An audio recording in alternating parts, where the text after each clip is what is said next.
You're listening to the Monocle Daily, first broadcast on the 18th of June 2025 on Monocle Radio. The European country that wishes it was as neutral as Switzerland. Does sitting conflicts out make a country a good mediator in other peoples? And where would be your preferred Alpine bolt hole? I'm Andrew Muller. The Monocle Daily starts now.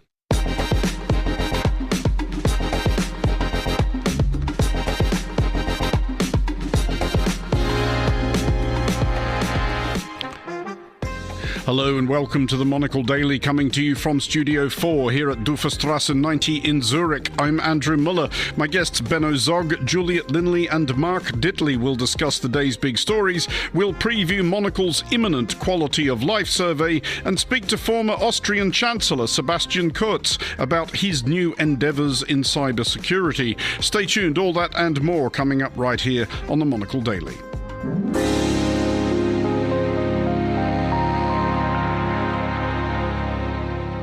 This is the Monocle Daily. I'm Andrew Muller. First on today's show tomorrow, Monocle reveals the results of its annual Quality of Life survey, considering the best cities in the world in which to live, put the champagne on ice, Krasnoyarsk, and so forth. Almost as if by way of fanfare to the main event, however, the Economist Intelligence Unit has just now released its annual survey of the world's most livable cities. At top spot, Copenhagen, a short head in front of Vienna and Zurich, tied for second, with Melbourne, Geneva and Sydney following. Well, I'm joined with more on this from the first and second place getters by Monocle's design editor Nick Moniz in Copenhagen and Monocle's editorial director Tyler Brulé here in Zurich. Nick, to you first. Is there rejoicing in the streets of Copenhagen, or have they just got over being told how wonderful their city is by now? It's funny, I mentioned this result to a few people as I was passing by, and they kind of just said, well, yeah, that's absolutely to be expected. There were a couple of designers here for 3 days of design, Copenhagen's de facto design week, which is taking place right now. So no, not a lot of surprise. I think people know that they've got it good here. Should Zurich, Tyler, feel a bit hard done by? No, it shouldn't. Of course, it would be great if it was the number one position. And we're talking about, what, 0.7 in terms of, I think the number... It was close. It was 98, I believe, 98 out of 100, which of course is great for Copenhagen. And then Vienna, it's like 97.3 and Zurich's 97.2 or something. So there's not a lot in it. And I think Zurich's a little bit the same. It always does well. In fact, just since we went on air, there's a piece in the NZZ as well, which I think you'd like, Andrew, which is very much, who are these rankings for? which is of course a big question, but it's important because it keeps everyone sharp, keeps everyone on their game. Indeed it does. And on which subject, Nick, we should note that there's only one country which has 3 cities in the top 10, but one of them isn't Perth. Yes, Andrew, I don't know what I've never tried to go into bat for my hometown, but I think what I do like about this, and obviously Australia does it very, very well with Melbourne and Sydney in there, but what I love about this is in terms of who it's for, it's a benchmarking project. That's really, really what this is. I mean, if you're a city anywhere else in the world, this is the lineup you need to be looking to in terms of trying to emulate things. And it's fascinating because so this morning I was out at VIP, which is an amazing Danish furniture brand. They've kind of got their headquarters on the outskirts of the city, and talking to someone, they were like, well, this is actually a kind of sketchy area about 20 years ago, and much like the harbour, you couldn't swim in it. But I guess a concerted effort by public and private have helped to, truly turn this into somewhere that's a little bit more livable. And I know Melbourne has been much the same in terms of government working with local players to make things amazing. Wait, hold on. I need to jump in, Nick. We were in Melbourne recently, and I actually felt that the city had gone back a little bit. I mean, if I was a Sydney sider, I'd be very annoyed that Sydney's not further up the list, because actually I felt that Sydney was a little bit more buff, not just on the beach. You know, you go all around Melbourne. You know, much I love graffiti. This place is graffitied. Much of it feels like a lot of Vancouver. I'm not sure why Vancouver has done as well as it has as well. Anyway, all will be sorted tomorrow when our survey comes, Monocle survey out tomorrow, and we set the world to rights. Tyler Brulé and Nick Moniz, thank you both for joining us. You're listening to The Daily.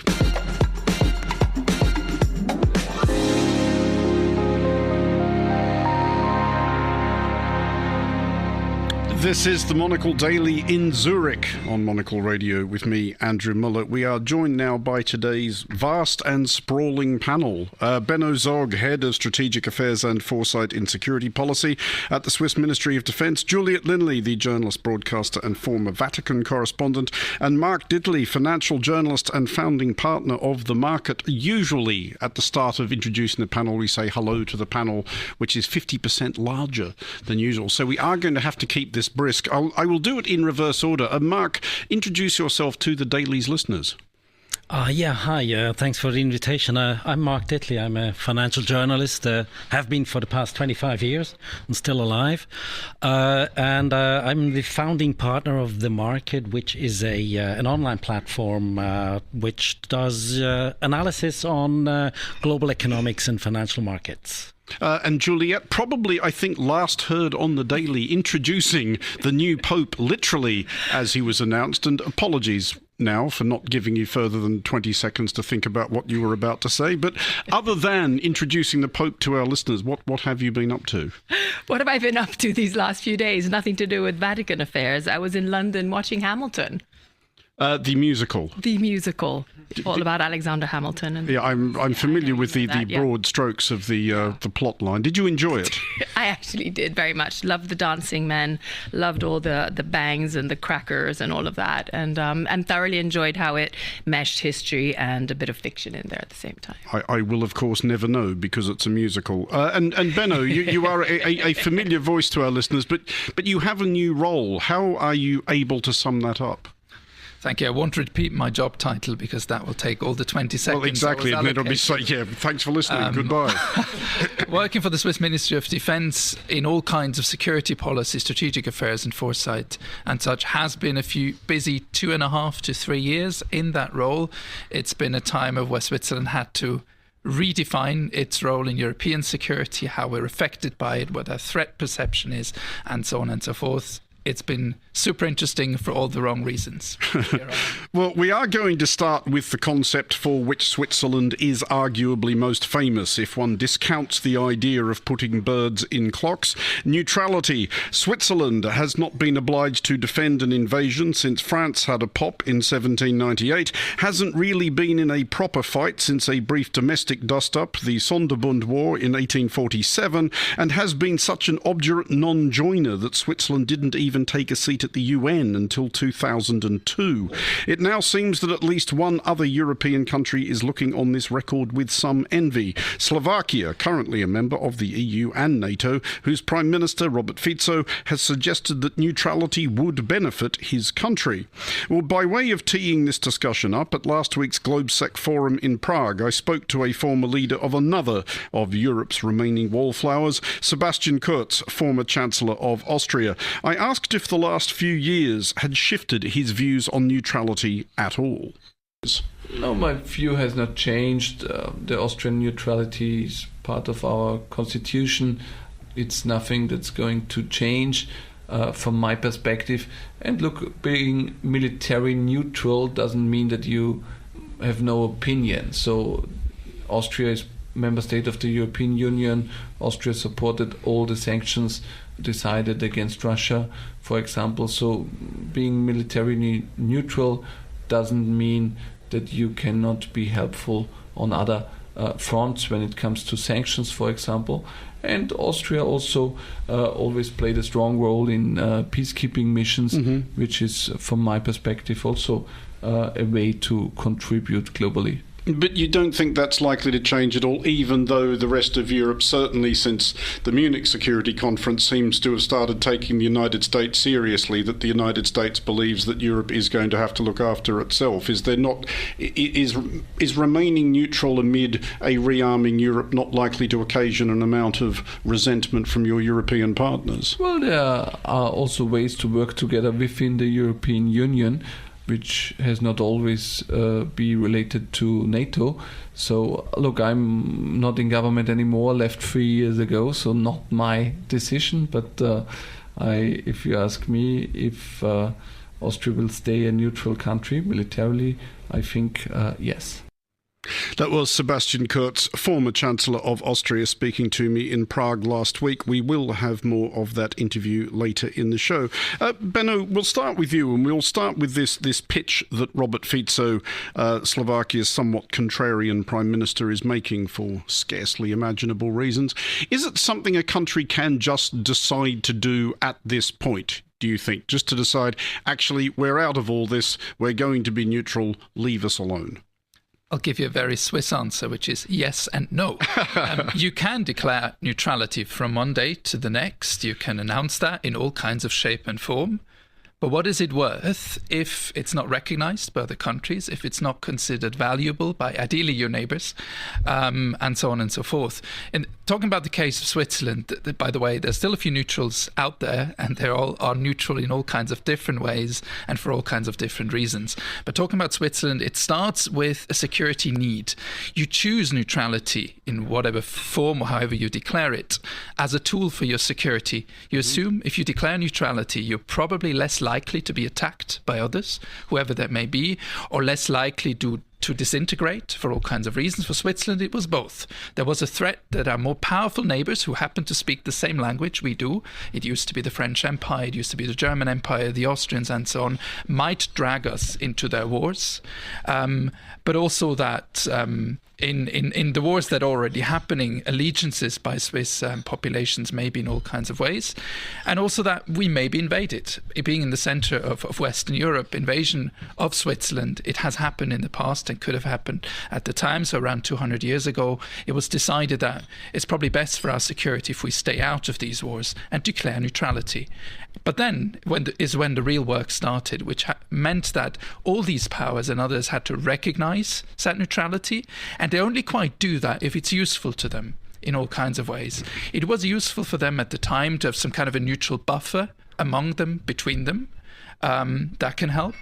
Or it was useful because Switzerland proved itself useful in other ways. For example, as Chancellor Kurz mentioned for Austria as well, contributing to all kinds of diplomatic measures, to development cooperation, to such softer tools if you're not part of any military alliance or if you don't join anyone's defense, you prove yourself useful for security of the continent or the region in other ways. So that was already quite a long speech indicating that, no, it's not that easy. If you just declare neutrality into the void, it may be violated quite easily. Juliet, I'll bring you in, given your experience in covering another European country, and the Vatican is a country which is neutral, I guess, for slightly different reasons, although ironically it does have an armed presence of Swiss gentlemen in pantaloons brandishing halberds. But does the Vatican's aloofness give it a particular role it can play on the diplomatic stage, especially given that, unlike the Prime Minister of Slovakia, whatever other grandiose visions he may have, is never going to quite have the same bully pulpit as the throne of St. Peter? Let's start with the gentlemen in pantaloons. There are only about 150 of them tops. And you can call the Vatican possibly the weakest sovereign state in the world, as well as being the smallest sovereign state. But obviously, it's been neutral since 1929, when the Lateran Treaty was signed with Italy. And it's for moral and sort of spiritual reasons that it's chosen neutrality, contrary perhaps to Switzerland. And I mean, if you look at the fact that it serves 1 billion Catholics, if you take into account that they possibly all do look to the Pope for guidance, then that's going to give them a lot of soft power. I'm not quite sure how many of the 1.4 billion Catholics do that. But yes, I mean, they say that it's neutral in order to avoid alliances that could compromise its religious/moral authority. And the question is, how strong is that soft power? I mean, if you go back in history, I think there are perhaps just two moments in time when the neutral position of the Vatican helped in order to mediate, let's say, in sort of conflicts, and one would be they helped to end the civil war in Mozambique in '92, and that was thanks to the Sant'Egidio community and so on. So yeah, and the other moment was it was a rapprochement between the U.S. and Cuba, interestingly enough, and it was Pope Francis from South America himself who wrote individually, apparently both to President Obama and to Raul Castro, and managed to have some sort of a thawing in relations there. Mark, to look at this from the business perspective, does the fact of Switzerland's neutrality affect the way that Swiss businesses behave in the world? Do they feel perhaps unconstrained to participate in sanctions regimes? Do they feel unbothered by approval or disapproval about who they work with? Are they just left to make these judgments on their own? In theory, yes. In practice, no. And I think the best example is Russia. When Russia invaded Ukraine a little more than 3 years ago, the West, i.e. North America and Western Europe, they called sanctions on Russia, and Switzerland mostly took part in those sanctions as well, which meant that most companies, most businesses withdrew from Russia. And often it is due to reputational reasons. You know, when the entire West, or let's call it the entire West, which shares our values, or the other way around, Switzerland shares the values of most of the Western democratic, liberal democratic countries, it's just bad business for Swiss companies to still do business in Russia, which meant in practice that most companies withdrew from Russia in a rather short period of time. So that's what I mean.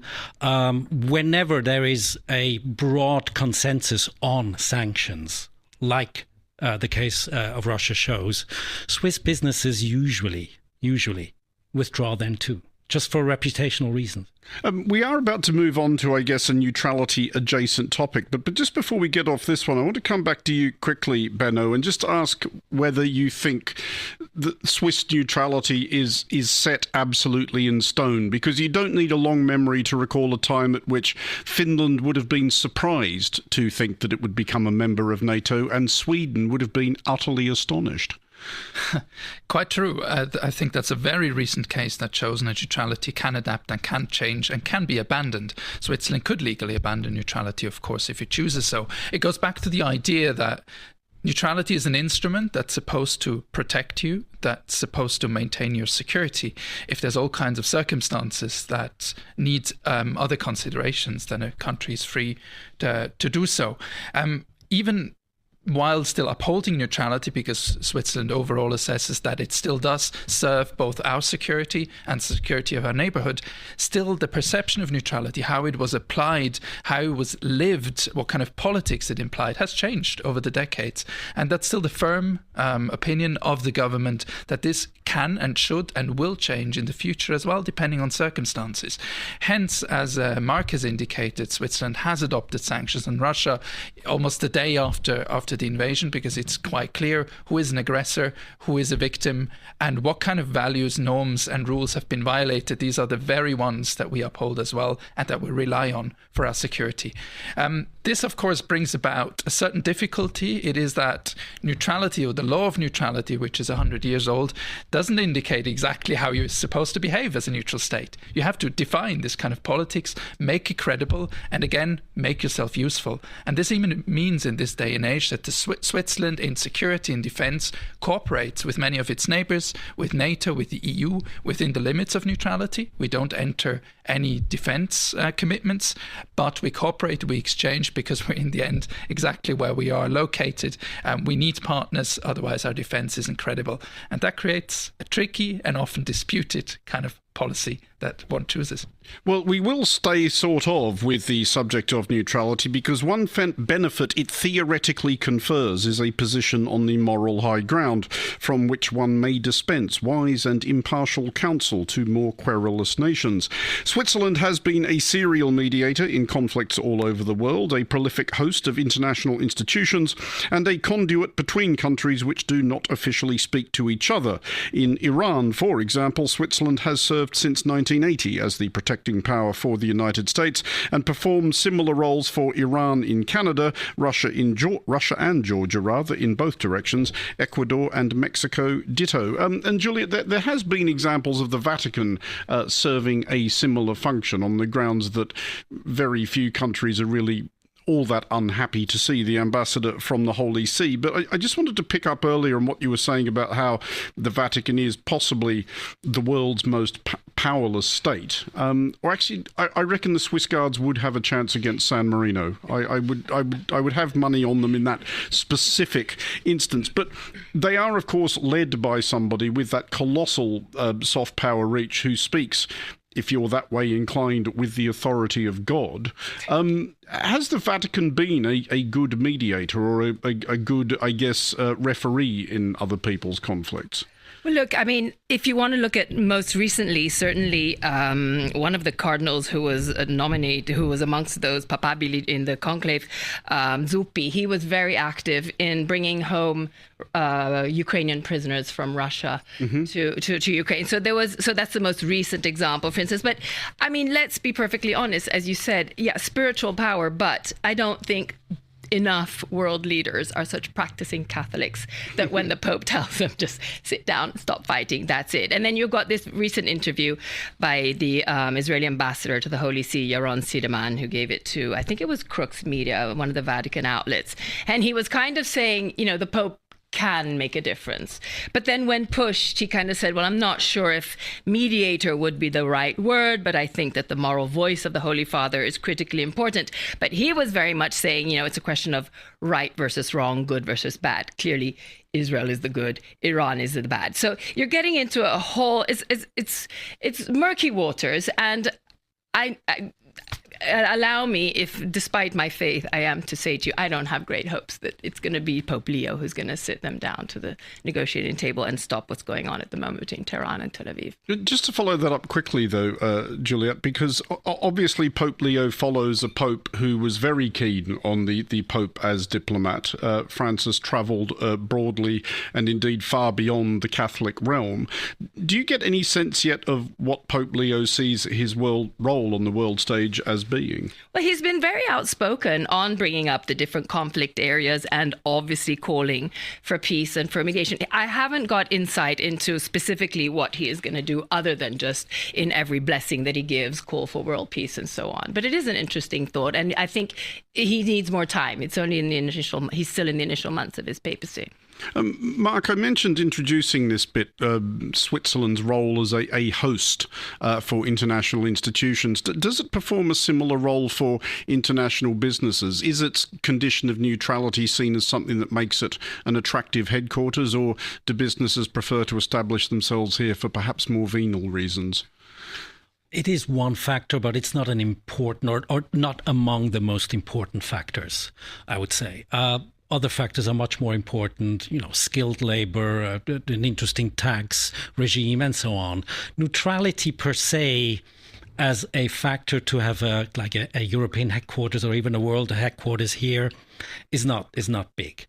Of course, Swiss neutrality does give Switzerland and the Swiss franc maybe kind of a bit of a safe haven status, or even more than it has already. But those are, in my view, marginally connected to the topic of neutrality per se. But does the, I guess, relatively placid political environment in Switzerland, which you could argue is a function or a byproduct of that neutrality, that must be an enticement?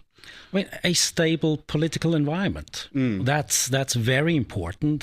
Companies need to be able to plan, and companies need to be able to plan years or even decades ahead, and they want a stable environment. Again, not so much neutrality per se, but maybe just a mentality or an understanding among politicians here that, erratic behavior is maybe not so good for business. And Benno, just as a final thought on this, and going back to Switzerland's role as a mediator, which it has done in many conflicts, is it a weakness at all versus the strength of being neutral and being able to pitch yourselves as, you know, we are honest brokers, we do not have a dog in this fight? But is it a weakness in that Switzerland, being neutral, can't really bring the big stick behind its back? It can't really add the phrase "or else" to anything it suggests.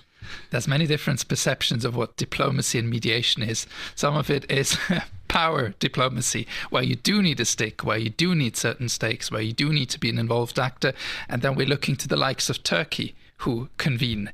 If we talk about the softer approaches, it probably helps not to have a massive stick, and also, even if you have one, not to wield it, to not intimidate any of the parties you're convening. So we focus on what we're good at, which is to listening to conflict parties, to host them in excellent hotels. Monocle knows this above all, and have trained diplomats, skilled diplomats who know the context ideally and can have a certain role, and to be, as Mark indicated earlier, this trusted actor who's been stable, who doesn't have stakes in the conflict itself, who ideally doesn't have a colonial past in certain contexts, and also to be as neutral in all kinds of ways, while of course living up to your values at the same time. This at times is a balance, of course, that you need to uphold. We're not indifferent to everything, and actors need to know that. I think that's the only way you're actually credible, when people know what you stand for, when they know what you'll be standing for in 10 years' time as well, plus the good hotels.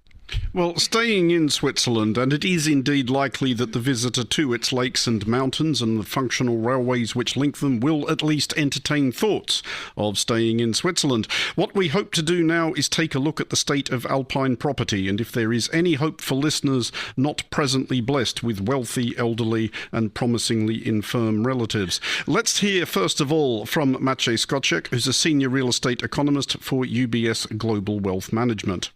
This report is exactly about, the investment that you make only one time in your life. I mean, and that's probably one of the most important investments you do, buying something for your soul, buying something for your heart. So buying a vacation home. Huh? And we are talking here about the Alpine region, so about properties in the Alps. We cover markets like Switzerland, France, Austria, and Italy. So the key markets for the Alpine vacation homes. Yeah, we started this publication in 2017, and back then the demand for vacation homes was not so strong, and it has all changed with the pandemics. We see strong demand growth, strong price growth, and that's why we want to shed a bit of light on this segment.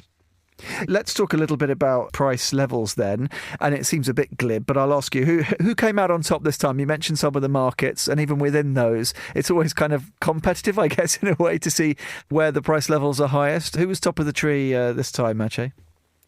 Yeah, this time top of the tree or top of the mountain was Engadin St. Moritz, so a Swiss destination. There we see price level starting from 22,300 Swiss francs per square meter. It would be like 24,000 euros per square meter. This is a bit higher than it was last year. And in second place is also another Swiss destination, Verbier, with a very similar price level of 22,100 Swiss francs, at least. That was Maciej Skoczek, senior real estate economist for UBS Global Wealth Management, speaking to Monocle's Tom Edwards. I mean, Mark, first of all, try and throw us a bit of a bone here. I think people may now be listening to trying to figure out how many square meters could I actually afford to buy in Switzerland. I'm not sure I can quite rack up the funds to buy enough room to lie down. So are there any relative bargains anywhere in Switzerland? No.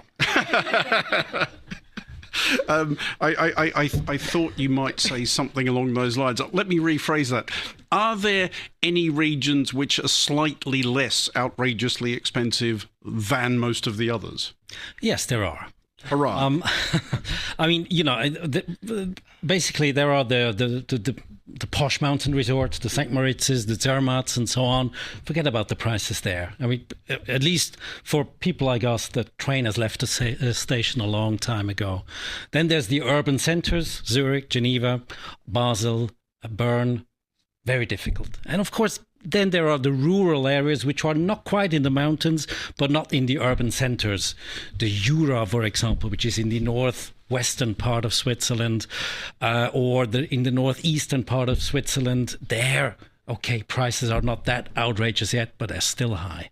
Well, there clearly being no point, Juliet, in attempting to have a remotely practical discussion about this. Let's go in the other direction. Yeah. If you're allowed to purchase your preferred Swiss bolt hole, where would it be? Because I'm going to hang out, by way of benchmark, the lower Engadine Valley, which I did a story for Monocle many years ago, and which is just absolutely stunning, except it's quite difficult. It gets difficult to take it seriously past a certain point, because every time you turn around, you just feel like you're looking at the lid of a chocolate box rendered in life size. It looks like people mow the mountainsides with nail trimmers, like literal ruddy-cheeked children in woolly hats pulling red wagons down cobbled streets between villas. I mean, I did find myself thinking, come on, nowhere's this Swiss?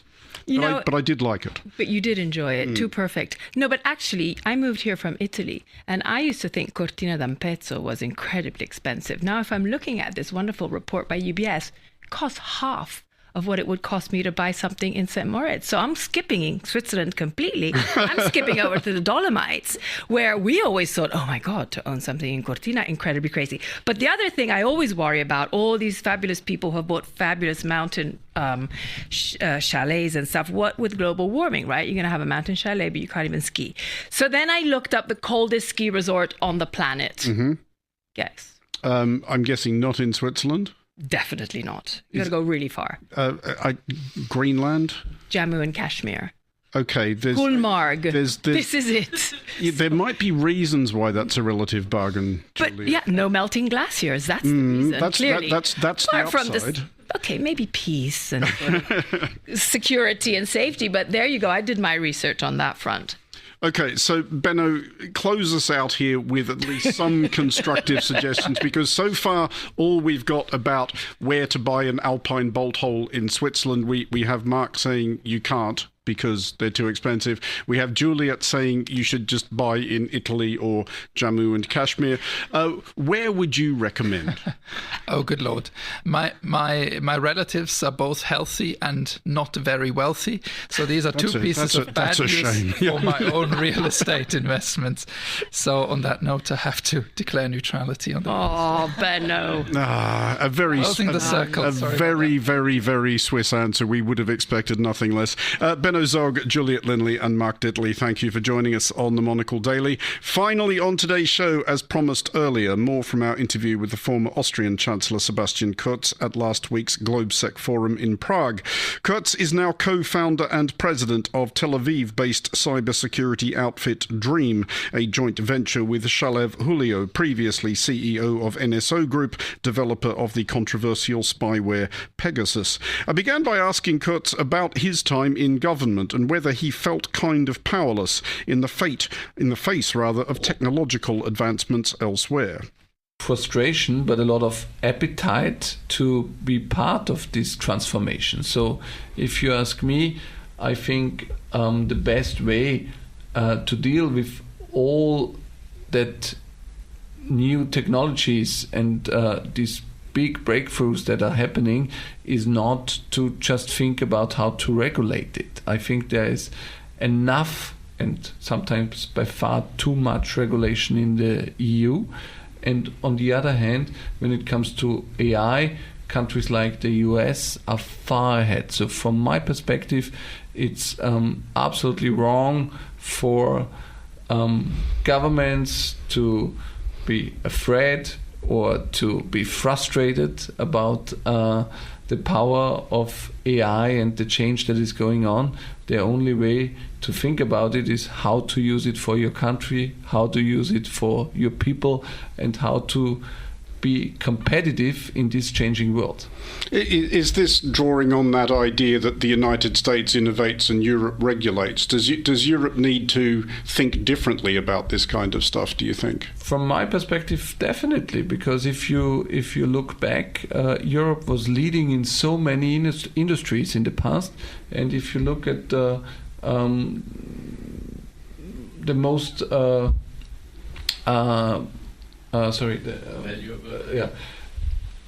if you look back, Europe was leading in so many industries. And if you look today, which are the most valuable companies in the world, most of them are not European companies.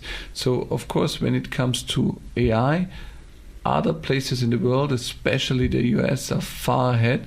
And from my perspective, this will change the world in such a massive way that there is no way to not to try to be in the lead as well. A couple of other reflections I'm interested in on your time in government. We should note that you recently had your 2024 perjury conviction overturned, which I'm sure was a massive relief. But when you think back on that time, you were foreign minister at 27, chancellor at 31. Is there any part of you now that kind of wishes maybe that had happened a little later in life? No, to be honest, I'm very thankful for all the things I was able to do in my life so far. I always loved it to work for my country, to serve the people. I started quite early, and I think, of course, if you start early, you don't have the same experience than people who are much older than you. But on the other hand, you have a lot of energy. You bring a fresh view on many issues. So I'm very thankful for the 10 years that I was able to spend in government, and at the same time I'm in the private sector now for 3 years. When I was in government, I always talked about entrepreneurship and told the people in my country that there's a need of entrepreneurs to create jobs. So I'm now doing what I was always asking for. I became an entrepreneur, and to be honest, I also enjoyed this a lot, and I'm very thankful that our company is developing so well. And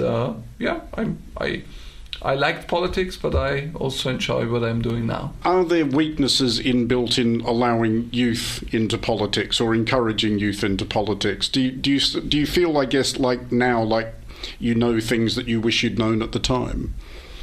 Well, I think, of course, I gained a lot of new experiences in the last 3 years in working in different countries, building several businesses, co-founding a company that has become a unicorn. Of course, these are new experiences. But as I said before, I think also in the days of politics, the young age definitely had many advantages. Yeah, so I took some brave decisions where I don't know if you would do it the same if you're much older, if you have kids, if you have the feeling that you have more to lose. I don't know. So I would say every age has advantages and disadvantages. From my perspective, politics should always be a good mixture of male and female, younger people, older people, people who grew up in cities, and those who are from outside. So I think it's good to have a mixture of different people, different skill sets, different backgrounds. That was the former Austrian Chancellor Sebastian Kurz speaking to us at GlobeSec, and there is more from the GlobeSec Forum in this coming Saturday's edition of the Foreign Desk. But that is all for this edition of the Monocle Daily. Thanks to our panellists today, Juliet, Linley, Benno Zogg and Mark Dittli, also to Nick Manise and Tyler Brûlé.